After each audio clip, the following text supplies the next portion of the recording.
We will be recording this webinar for others to tune into at a later time, and we certainly encourage you to circulate that recording amongst your community, friends, athletes. And then finally, this session has been pre-approved for NCTRC continuing education credits. If you requested those CEUs, certificates will be circulated in early September once the series comes to a close. And just as a reminder to anybody who's seeking those CEUs, the session does have to be attended in full in order to receive those certificates. So to start off, we'd love to get to know a little bit more about those who are joining us today. So in a minute, you'll see a poll appear on your screen, and if you could go ahead and take a second to complete that poll, that would be great.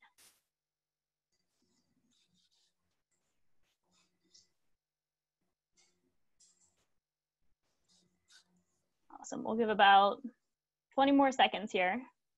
If you haven't completed the poll yet, please feel free to do so.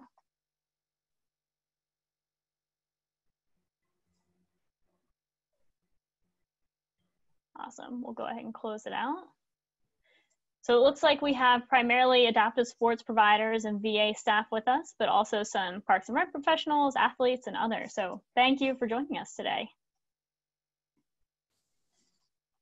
For those who are not yet familiar with the Move United Membership Network, the Move United Membership Network is made up of over 160 organizations providing adaptive sports opportunities across 43 states to individuals of all ages and abilities.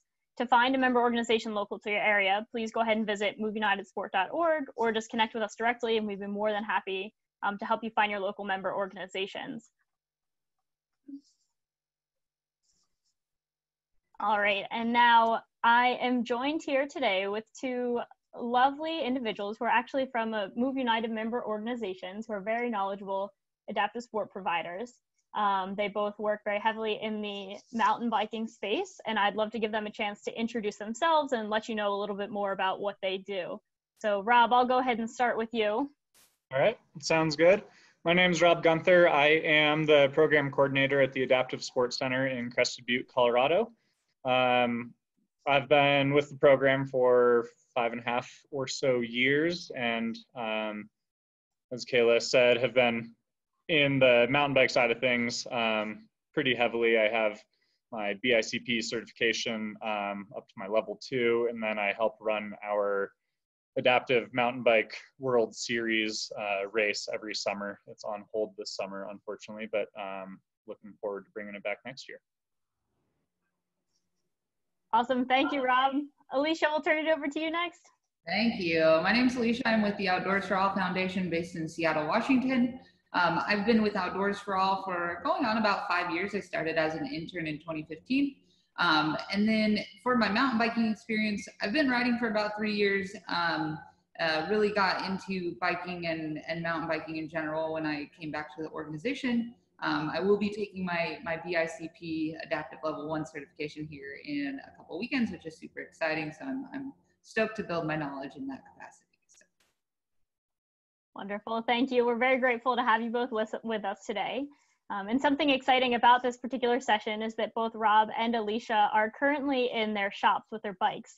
So we'll start out the session with doing a little tour of their shops and asking them to speak to kind of their different bikes and what they are. So Alicia, I'd love you to start off if that's all right. Yeah, absolutely. So as a whole, Outdoors for All has about 240 adaptive bikes in their fleet. Ranging from standard upright cycles to recumbent hand cycles in the racing realm. But as for mountain bikes, we do have a fleet of standard upright full suspension mountain bikes, and then we have 6 adaptive mountain bikes, 3 of which are behind me right now. These are from Reactive Adaptations from Jake O'Connor, who I know was in the previous session and spoke about some equipment there and just like the intro to mountain biking. But we have 3 hand cycle options and then 2 recumbent options, and then 2 of which are e-assist. So really opens up the versatility of the trails that you'll be able to ride on. And it's really a great opportunity to explore, especially what Seattle has to offer in the surrounding areas. But we have the Stinger here, which is a recumbent pedal. And then in the back there, we have the Bomber, which is a prone seated recumbent hand cycle. So you pedal down here, chest on the plate. And then on this far side over here, we have the nuke, which is an upright hand cycle. E-assist, so it's got the motor that goes on the front there. Awesome. Thank you, Alicia. Rob, I'll turn it over to you to showcase your workshop. All right, let's see if I can figure out the technology part real quick.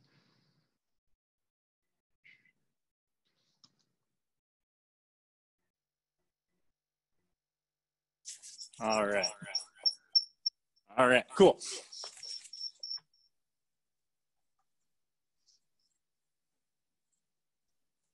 Sorry, trying to get rid of the echo. Can everybody hear me? My phone's upside down. Yep, we can hear you, Great. Rob. Cool. We are in our Kelsey Wright building. We moved in about a year ago here. This is our big program floor. We run our winter and summer programs out of here. And behind me, we have, I would say, most of our fleet of adaptive mountain bikes. We have, I want to say, 11 total, and then we have 2 stand-up fat tandems as well. And then we have a fleet of road bikes and a couple more adaptive recumbent tricycles that are better for kind of street and gravel road. But behind me, we have a bomber here in the green. We have our fat ice bike, which is a recumbent leg-powered bike. A nuke. We have a fat stinger, which is brand new to us. We also have a set of wheels that can swap out to typical standard mountain bike wheels. We have our normal stinger back here. And then we have one of our 4-cross bikes, which are all gravity driven and super fun, but not able to offer that programming this year because our resort is closed to mountain biking at the moment. And then a couple of cool things on our bikes. This blue nuke in particular has the full quad grip and quad brake setup. I'm not sure if you guys can see that well. It's one of the nice kind of out of the box adaptations that Jake O'Connor offers. We're super fortunate to have reactive adaptations just down the street from us. It's been a great resource to have for all of our bike needs, and it's pretty cool to be able to send participants down his way once they figure out that they love mountain biking. So Awesome. Thank you, Rob. Thank you both for taking the time to show us around. It's really neat to see some of those bikes in person through the virtual setting. So now we'll go ahead and dive into some of our questions today. And again, attendees, feel free to submit any questions you have as we go through the Q&A feature. One of the first questions we have is, knowing that adaptive equipment is quite customized and often has to fit the needs of the individual using it, can you speak a bit to what the process of choosing and fitting a bike looks like for a particular athlete?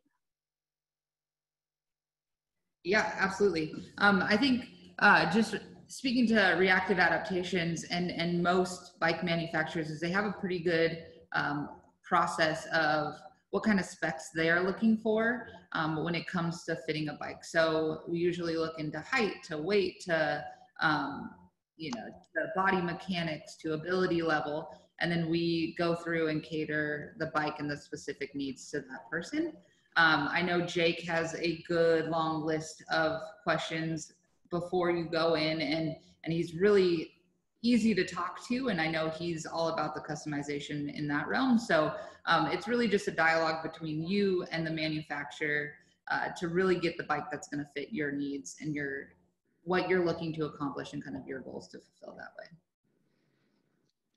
Yeah, and to tag off of that, since we're running fleet bikes, a lot of ours have some level of adjustability to that. So we rely heavily on our registration process to kind of get that process rolling before our riders get into town.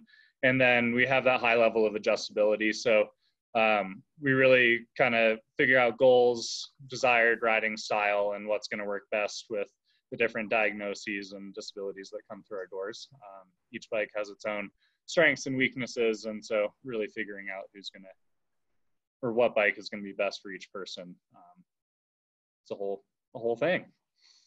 Awesome, thank you. And it looks like we've got several questions coming in. So the first one we'll tackle is, we have cyclists of various heights. How well do the chain gobblers function for recumbent trikes?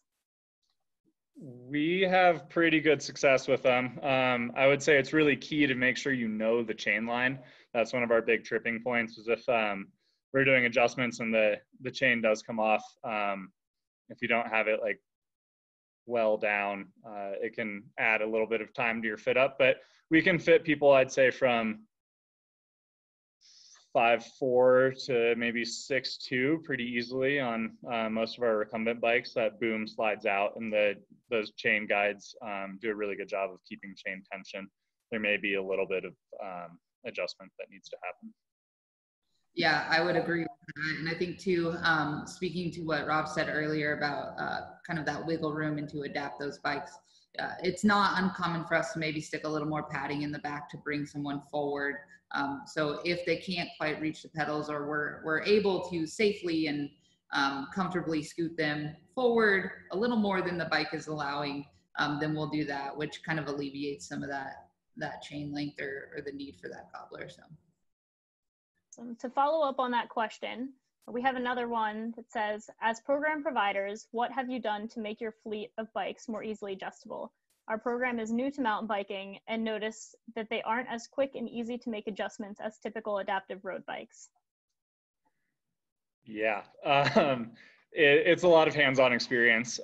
We try really hard to keep ours in a strong working order. Our facilities and equipment team does a great job with the maintenance of that. But really it comes down to our instructors and facilitators knowing which adjustments are going to be the most common, and having the tools and being prepared to make those adjustments. It's not necessarily the quickest process, but we find that taking the time early in the day really sets everybody up for success kind of all the way through. Yeah, and I think too, knowing a little more about your rider beforehand, as I know Rob mentioned, and we too have a kind of a lengthier process into the individual, but knowing them beforehand, so then you can at least get the bike somewhat set up. So then when it comes to riding time, you're just making those fine-tuned adjustments. And then you're able to take that information that you gathered, you know, from like, okay, we just need to scoot the seat up a little bit more.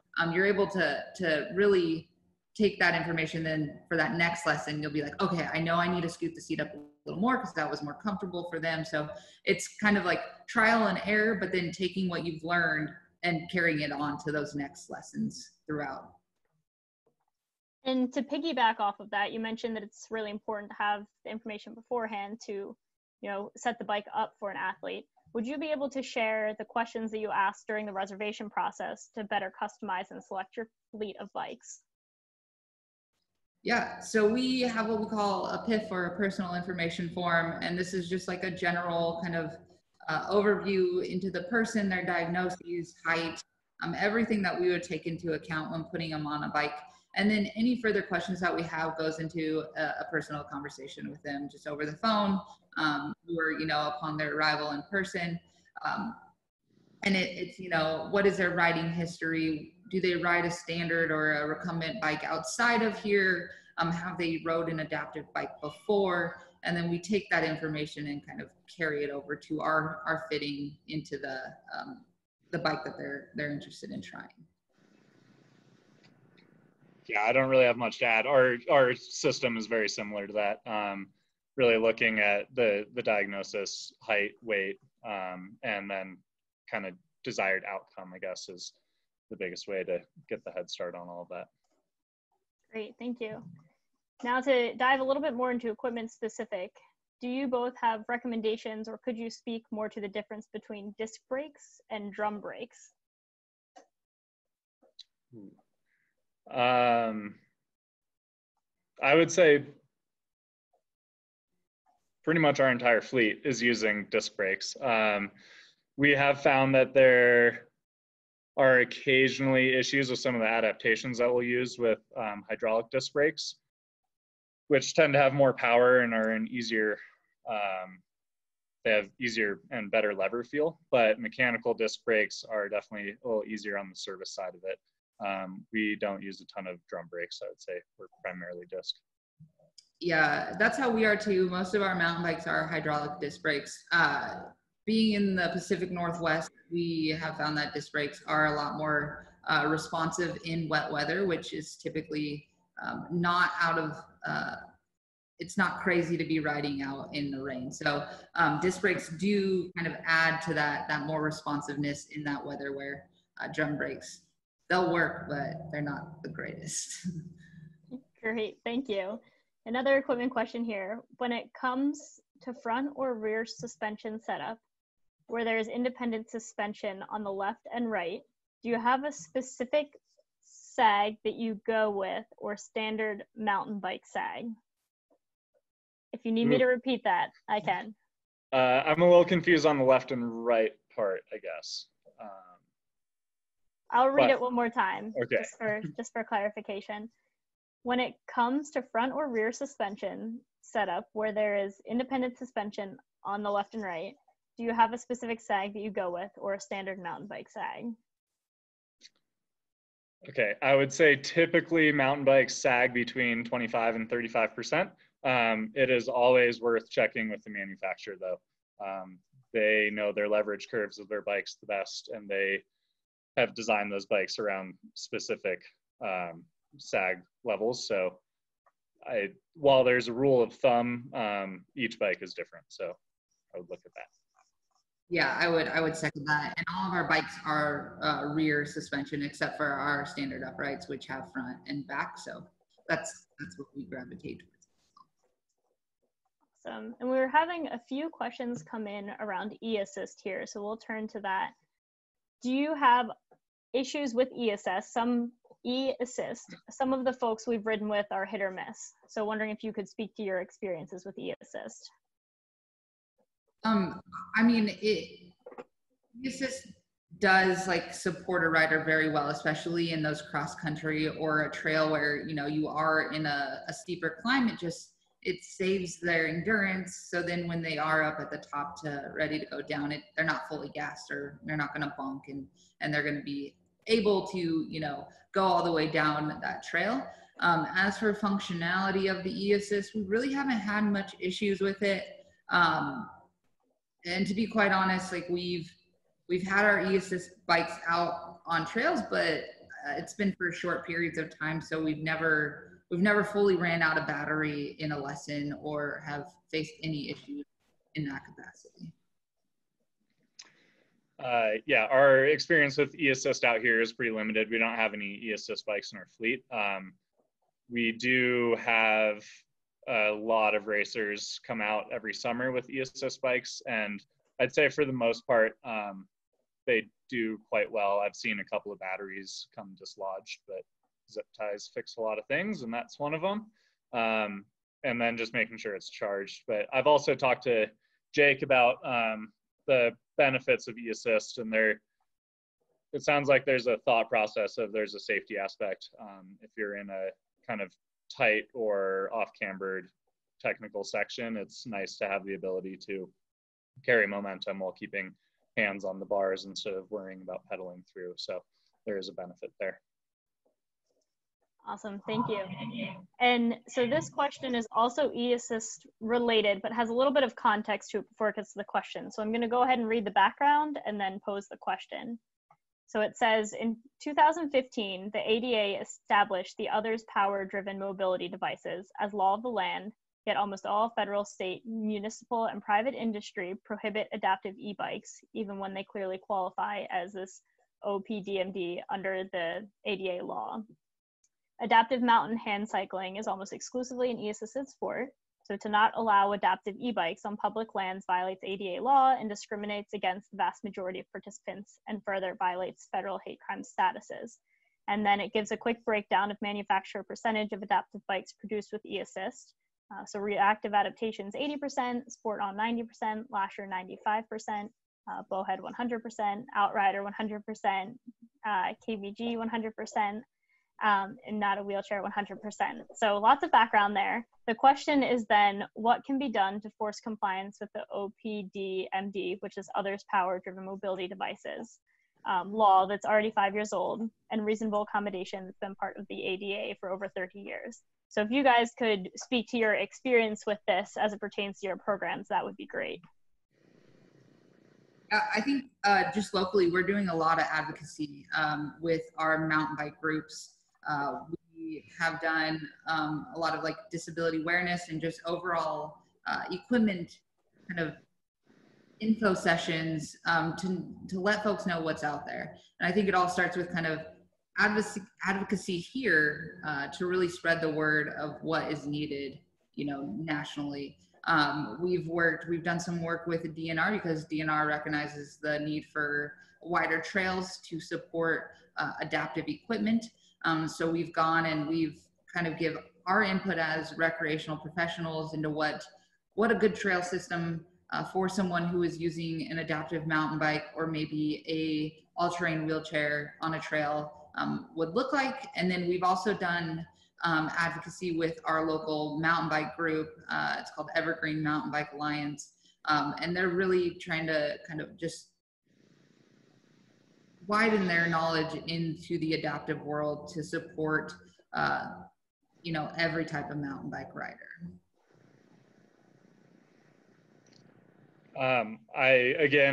The Crested Butte Gunnison area is kind of hit or miss with the status of e-bikes. We have a lot of motorized trails that absolutely allow e-bikes, but there are also a handful of trails in the Forest Service and BLM that are still prohibitive.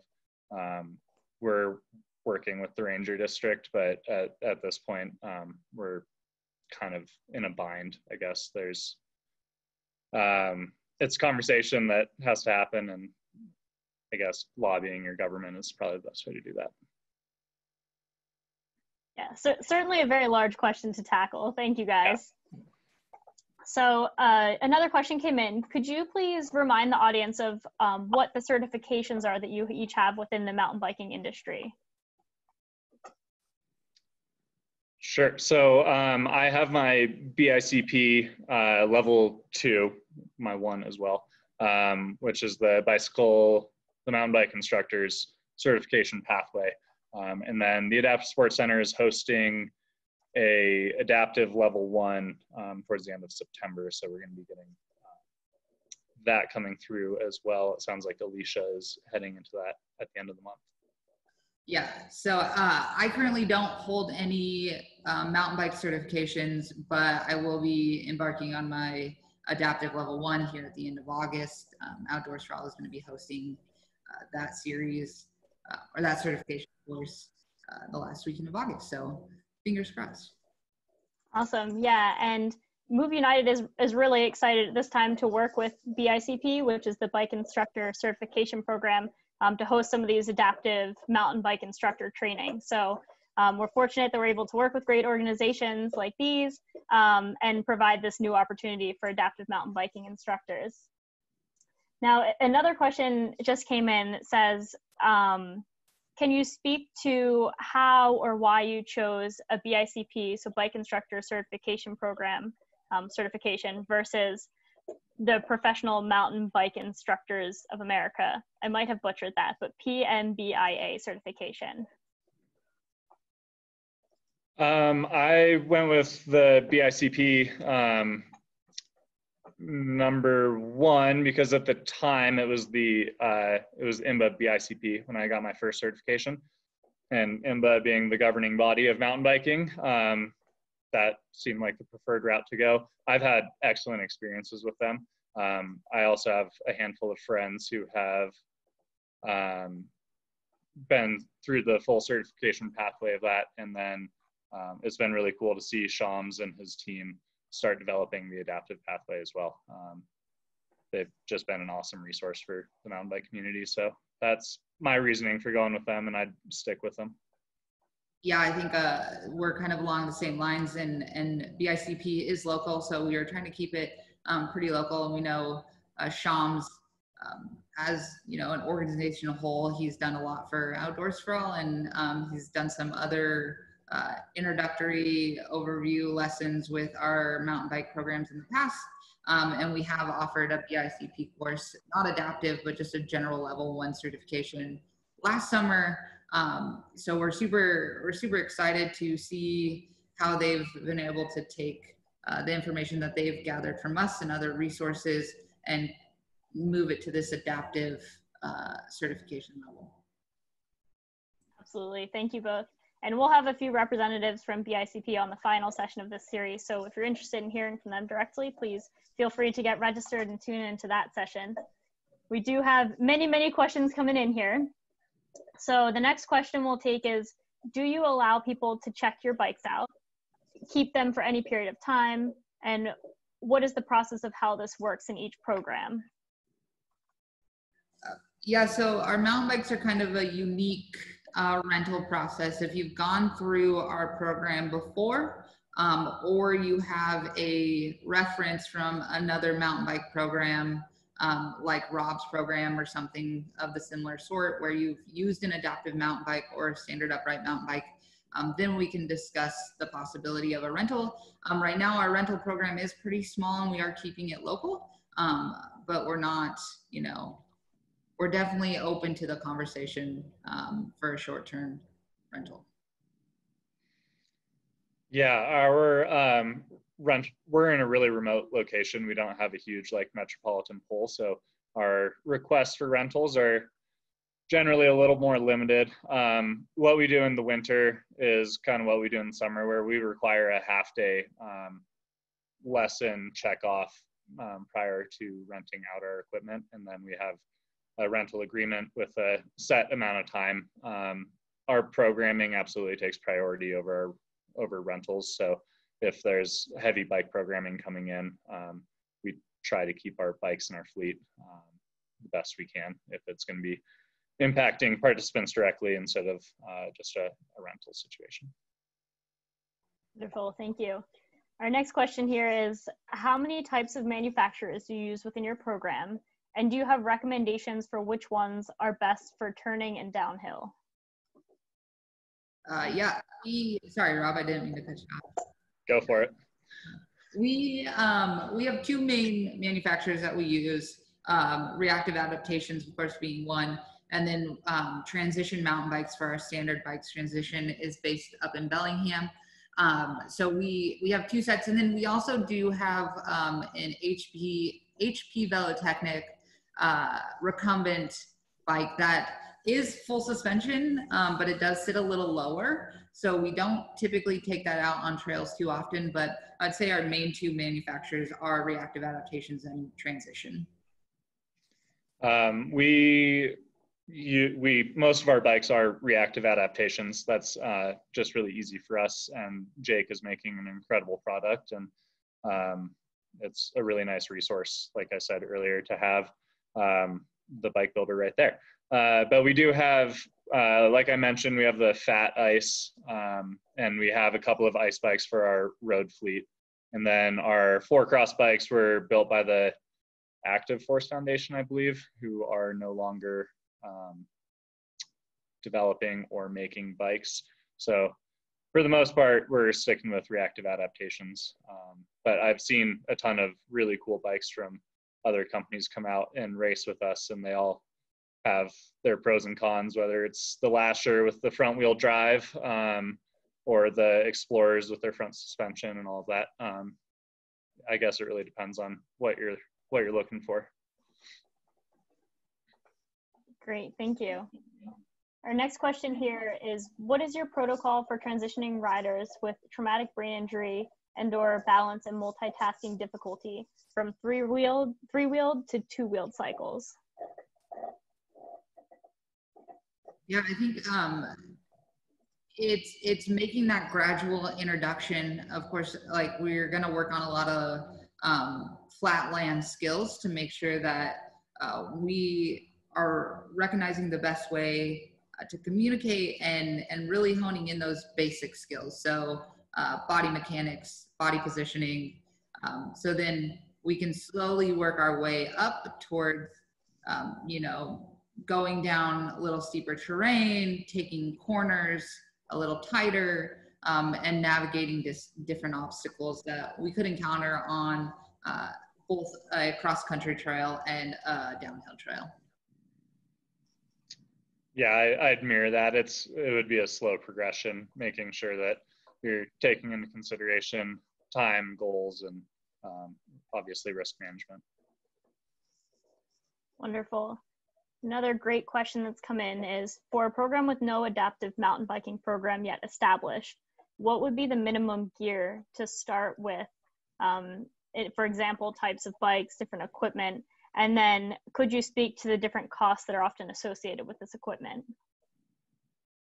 I think a great place to start would be, I guess it depends on if you're looking to do stand-up facilitation or getting into the hand cycle and foot-powered recumbent world. I think that finding the bike that's kind of most adaptable, they are expensive. Most mountain bikes run in the thousands of dollars, and I believe Jake is kind of around the $5,000 to $10,000 range, depending on what package you put on. So there is a hefty upfront cost with that. But if you get a bike that's adaptable for multiple people to use, you can kind of stretch its use across. So like the Nuke, for example, you'll be able to get people with kind of a full spectrum of spinal cord injury levels or balance impairments. Kind of the list can go on with that. So I would say choosing your bike is really important there, and then making sure that you have the safety equipment that goes along with it. So we require eyewear, helmets, and gloves at a minimum for all of our participants on our bikes, and so that's a little bit added. And then keeping in mind that bike maintenance costs money as well, and bikes are full of wear parts. So while they don't necessarily wear out super quickly, you will have wear items going out down the road.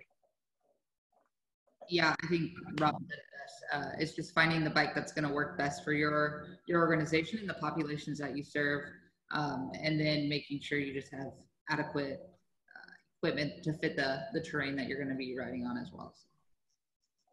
Wonderful, thank you. And I know getting into adaptive mountain biking equipment, as with most adaptive sports programs, is very expensive. Through Move United, we're fortunate that we've been able to work with the VA Adaptive Sports Grant for several years to help member organizations acquire some of this equipment and training. So if that's something your organization is currently part of the Move United member network or looking to become, definitely reach out to us with those interests or concerns, and we'd be happy to talk about that with you. So piggybacking off of, you had just spoken to the fact that it's really important to maintain and care for these bikes. Could you speak to what the typical maintenance protocol for these bikes are, whether it's annual, semi-annual, after each ride, what that looks like for you guys? Bike maintenance is an ongoing thing. Each component kind of has its different needs. So at a very minimum, we clean our bikes every single ride, and we keep an eye on our tire wear. And then making sure that you're cleaning and lubing the chain adequately, so degreasing it, and then using a high quality bike lube will keep those wear items lasting a little bit longer. So that'll be your cassette and your chain rings and the chain itself. And then brake pads and brake rotors are also replaceable, but again, if you stay on top of it, you can get a pretty good life out of those. Suspension is supposed to get cleaned and tuned every 50 hours at a minimum. So it really it's an ongoing process. Same thing that stand-up bikes deal with is what we're dealing with the adaptive mountain bikes. Yeah, I agree. We do a lot of like routine maintenance, and then the bigger things like bleeding the brakes and taking care of the shocks is more of an annual seasonal maintenance. But yeah, I think it's like just staying on top of it for the little things, and then making sure all the big things get done pre and post seasons. Great, thank you. I know that takes a lot of work to keep up and maintain those bikes, so props to you guys. The next question is, what have you found to be some of the most common adaptations you've used on your adaptive mountain bikes? And what have been some of the more creative adaptations that you have done?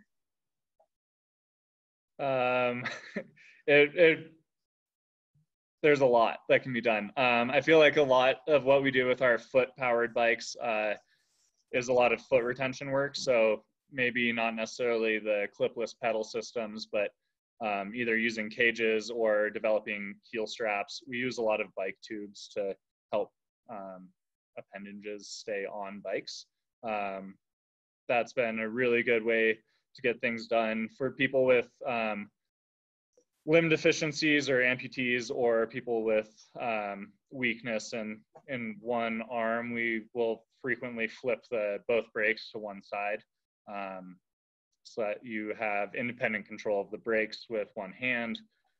One of the slight issues with that is, depending on your brake brand, we have seen a little bit of brake fade with the reservoir that's upside down. But if you are maintaining your bikes and keeping an eye on that, it's pretty easy to manage and doesn't really happen in the one day of riding. And then a lot of padding, just making sure that bikes are comfortable and that wear points are padded out.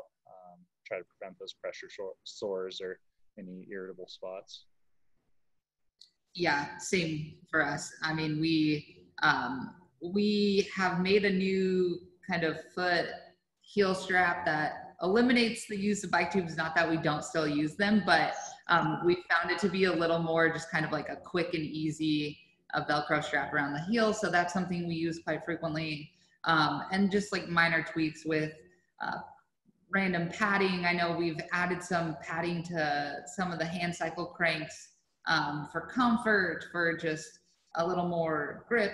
And then just, yeah, adding padding where it's needed, and, you know, decreasing padding where it's needed. So it's like just very all over the board in terms of adapting to the rider.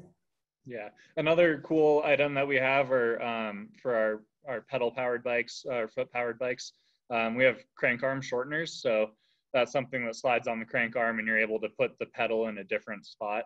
And so that's really beneficial for somebody who has maybe weakness in one leg, who is having a hard time getting it around the full rotation of the pedal stroke. It shortens that pedal stroke and makes it a little bit easier to get around while still being able to use that leg. Those have been a pretty cool addition. Awesome, thank you. Our next question is, what kind of recommendations would you have for a municipality that would like to add a mountain bike for rental use on their many off-road trails? In parentheses, they will be grooming beginner to advanced levels of trails. Do you have recommendations on things to do, things not to do? I think this speaks to what we mentioned earlier. It's just finding one bike that's going to work. You know, if you're just taking that initial step into adaptive mountain biking, finding that one bike that's kind of going to reach the wide spectrum of the populations that you see coming in.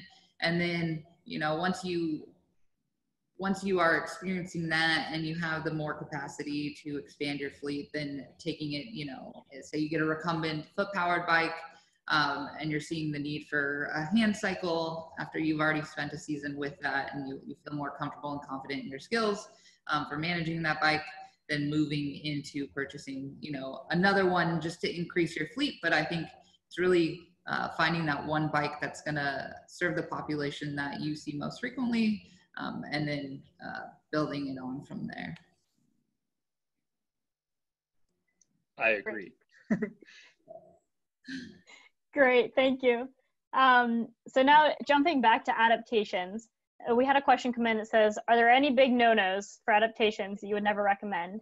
And before jumping into this, I just want to say this is a good time to mention that it's always great to check back with the manufacturer, as well as to check with your insurer when talking about modifications or adaptations. But Alicia and Rob, I will turn it over to you guys. I think it's super case dependent. One thing that might work for one person could be totally out of whack risk management wise for somebody else. Connecting feet to pedals is really common in the mountain bike world, but maybe if you have somebody who has an inexpensive high level prosthetic, that's not the best idea, because if they aren't able to get that foot off of the bike, then you could be destroying a piece of mobility equipment for them. And really just keeping an eye on thinking all the way through your adaptations to make sure that they're happening in a way that fits your organization's risk management scheme and it's comfortable and usable, and functional. Yeah, I would definitely agree with that. I think one thing we err on the side of caution, and we never make any modifications to the frame or any of the mechanics itself, because we want to maintain the integrity of the bike. And we know that if, you know, you drill one hole somewhere, that could affect everything in terms of just bike functionality and overall safety. So we try to keep every adaptation as something that can be put on and taken off because we want to just keep that overall safety aspect in mind.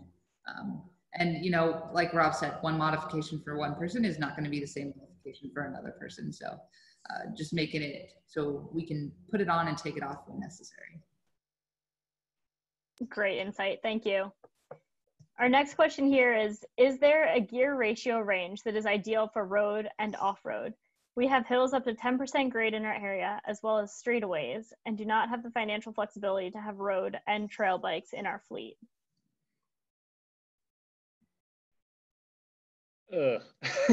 That's a really hard one because everybody's strength is totally different. I think the big benefit that's been coming out is that component companies are offering really wide range drivetrains these days. And so you can change up your ratio by changing a chain ring and having a 9-52 cassette on the back. Gives you a super wide range to use. And being able to change out those chain rings can change that ratio for you. Yeah, I would agree more.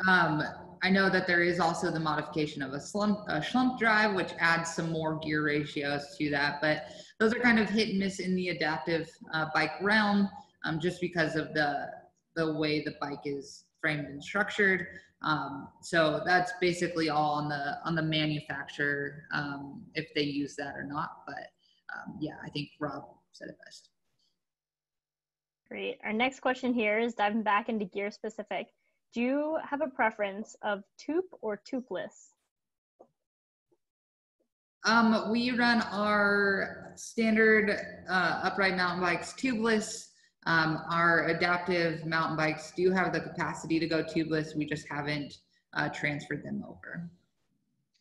Yeah, all of our adaptive mountain bike fleet is currently tubed. I would say 75% of them have the option to go tubeless.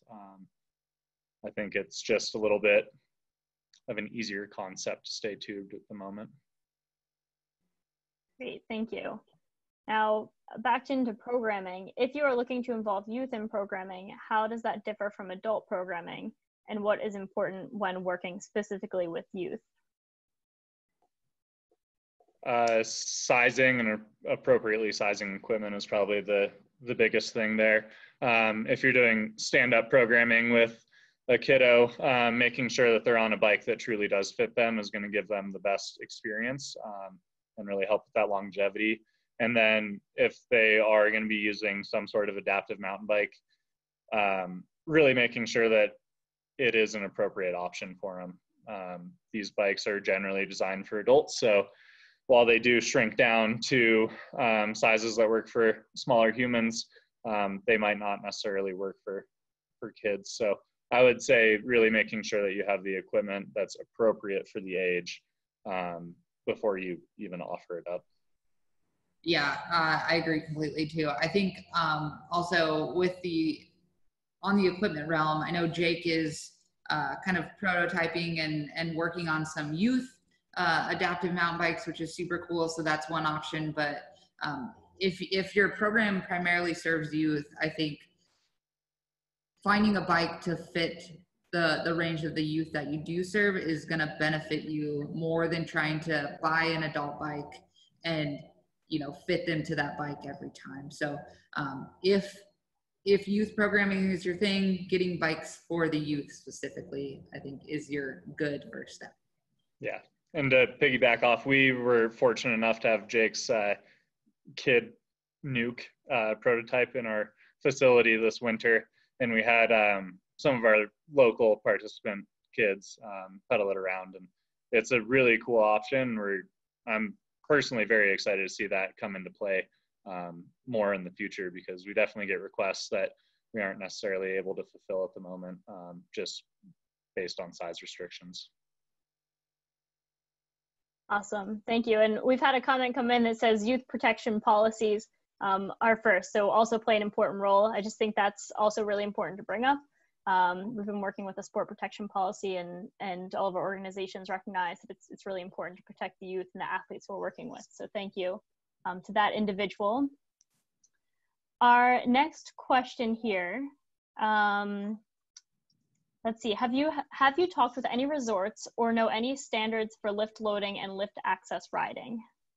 We do a ton of lift serve mountain biking each summer. This summer is the exception to that. CBMR is not operating the bike park this year, so we don't have access, but we work pretty closely with the lift ops for loading all of our bikes. We do a procedure where we have the lift ops stop the chairs so that they're right next to each other, parallel on the bull wheel, and we will load the adaptive bike on the front chair, making sure that it's secure. It's usually hanging a wheel, at least one wheel, over the back of the seat, and then if it's a three-wheeled bike, we'll have that wheel in the center between the back and the seat cushion, and then we load the rider onto the back chair first, bring the bike up to the front, and then do an opposite process at the top. So the rider is riding with our instructors up the chairlift, the bike is in front of them, and then the bike is the mobility device for that lessened portion. So when they're unloading the chair, they're unloading directly into the bike and then carrying on with their ride. Yeah, we haven't had any experience, and I think we were initially going to take that step this year with one of the local resorts, but just given the global climate and the resort being closed, we were unable to do that. But I think it was actually you, Rob, that I reached out to inquiring about how you guys do your lift operation. So it's definitely in the works, and it's definitely something that we are going to try in the future, just because we do have Stevens Pass, which is just north of us, they have a phenomenal bike park, and then one of our other local resorts is working on that, who we work really close with. So it's definitely not something we're open to trying it, and it'll definitely be something we'll do in the future. Yeah, and I think the biggest recommendation there would be getting in contact with the resort and the lift operations supervisors and making sure that everybody is comfortable and on the same page, and then really being able to communicate your needs with the lift operators at the time. Sometimes them being super helpful is not actually helpful. Really like taking care of your equipment and participant in the best way possible. But I think open communication and making sure everybody's on the same page is kind of the wonderful law there. And I know, like Alicia said, there are many programs looking to take the next step into this space. So Rob, this question would be a little bit more geared towards you since you're already working with a resort. But can you speak to some of the obstacles that you guys have encountered in working with some of those lift accesses and how you've overcome them with your program? My position, we've had lift access since I started here, so I haven't had a ton of experience with kind of the behind the scenes of that. We are in communication with lift ops every season. We're fortunate to have the winter program going, so the policy isn't really that much different. But like I said before, I think it would just really be communication and the great thing about adaptive mountain biking on a resort is that most machine cut resort trails are really quite wide and they're well suited for adaptive mountain biking. A lot of our local single track that is maintained by the Forest Service or our Mountain Bike Association is that standard 12 to 18 inch width, which makes it pretty hard to ride on. But downhill trails tend to be a lot wider and a little bit more forgiving for that.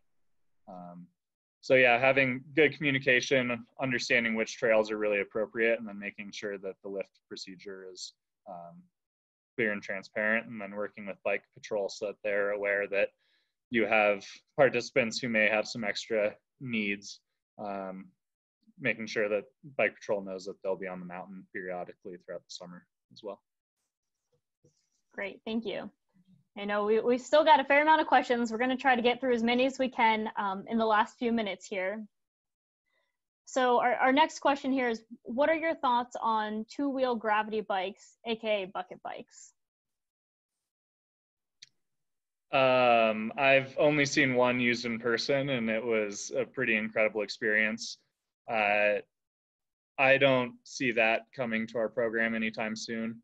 That seems more of maybe a personal purchase for somebody who has the skill and the confidence to do that, as well as the riding partners that are necessary for that.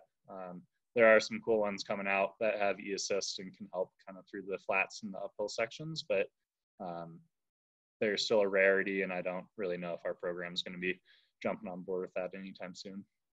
Yeah, I agree completely. I've never seen one in person. I've only seen videos, and while they're super cool and they serve a very unique purpose, I think our program probably would never benefit from one just because we don't, at that level of independence, I'm sure the person is probably going to be investing in their own bike to go do more kind of higher level riding. So. Great, thank you. We've had a few more questions come in about tubeless tires tubeless tires. And this question is, what type of sealant and stems do you recommend to go tubeless on a non-tubeless wheel or tire?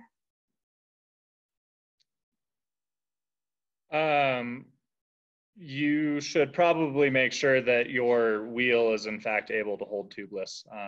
You might end up with a really big headache of a project if it's not. So I would make sure that you have the compatibility. Most tires these days are going to be tubeless ready, but you need to make sure that the rims you're using are tubeless ready as well. Stands has been the standard forever. They make tape, rims, sealant, valve stems, like everything you could need for that. I've also had personally really good luck with orange seal for the sealant. I run orange seal, or I have orange seal to run, and then I think we use stands on our personal upright bikes, but there's so many different options of goo and stems out there for your bikes that it comes down to personal preference at that point. And some have more capabilities than others, or like quick sealant, so it really just finding one that works for you and that you like and works for the terrain that you're riding on. And yeah, and I would say being willing to spend the money that's required on it. There are definitely some like quick hacks that can work, but you'll probably end up with a headache down the line. I've used Gorilla Tape on my rim before, which worked great once, and then it was a total pain to get off the next time. I know people have like cut a tube to make their valve stem with that, but that's probably not going to hold the air that well. I think buying the specialized equipment is the way to go, especially with something as important as your tires. Great, thank you. It's really great to hear those things that you guys have already experienced firsthand, so that folks moving forward are aware of those different intricacies. We have a lot of great questions coming in. This next one is, can you speak to what mountain bike guiding for somebody who has a visual impairment looks like? We've done a little bit. It's the age-old, it depends. Our stand-up tandems, we have fat tandems, like I mentioned earlier, and those have been an awesome resource for getting people with visual impairments out on the trail. For people with some usable vision, you can use bell system, basically sounding systems, to help the navigation process, and then making sure that you are calling out pretty much every trail feature. It's a very vocal process to adequately facilitate a mountain bike lesson for somebody with a visual impairment. Yeah, that's how we run and operate as well. We've had very little mountain bike experience with someone who has a full visual impairment, but individuals with some sight, we do are very vocal out on the trails, usually a lead and a follow, just to make sure that they're well supported. And then it's just, making sure that we're using cues that work for them and that they understand what we're going or what we're explaining beforehand. So, honing in on those cues on flatland before we move to, those more challenging trails. Awesome. Well, we have time for just one more question here. This is, what are some of the differences in riding mechanics for programs to be aware of between upright mountain biking versus the recumbent foot and hand-powered bikes? Alicia, you want to take it? Sure, yeah. I think with upright, we want to make sure that, you know, the ability to stay upright on that bike for the whole time. Usually, you know, individuals with neck and back injuries will gravitate towards a recumbent. Or if they ride a recumbent road bike, then we'll generally just, you know, we want to make sure that they're comfortable on the bike the whole time. So I think it just also goes into kind of making sure that the fit is proper for that rider, so then they're able to maintain that prone or that good posture and good kind of like riding body mechanics throughout the length of their lesson or their ride. I hope that answers that. Yeah, and the other thing that I would add is that similar to like the world of winter, when we're teaching skiing for a mono ski, the end of the day, we're teaching skiing. So the foundational mechanics are very similar. I would say 90% of that is true for adaptive mountain biking. Between stand-up and adaptive mountain bikes, you're still wanting to be able to move over the bike and to perform a lot of the skills required for stand-up bikes you want to adapt and use for the adaptive mountain bikes. Great, thank you for that. And thank you both so much for joining us today. We are coming up on time. We've had great questions, so thank you to attendees for being so engaged. If we weren't able to get to your question, please feel free to reach out to us directly and we'll try to get you set up with the right resources. And as a reminder, we do have 2 more sessions left in this adaptive mountain biking webinar series. They're every Thursday, 1 p.m. to 2 p.m. Eastern time. Our next session will be on trail development, and that will be hosted in partnership with American Trails. And then the final session will be on risk management. But once again, thank you to our wonderful panelists here today. Both Rob and Alicia provided us with some great information, and we really appreciate them taking the time. In appreciation of their time, please feel free to follow their organizations and their social media handles listed here. We'll share them in the follow-up email as well. And as always, feel free to show Move United some love on social media. We're currently running an Adapt at Home campaign where we are asking folks to show us how you're adapting at home during this pandemic. So thank you again. We appreciate everyone tuning in. Thank you to Rob and Alicia, and we hope to see everyone next week.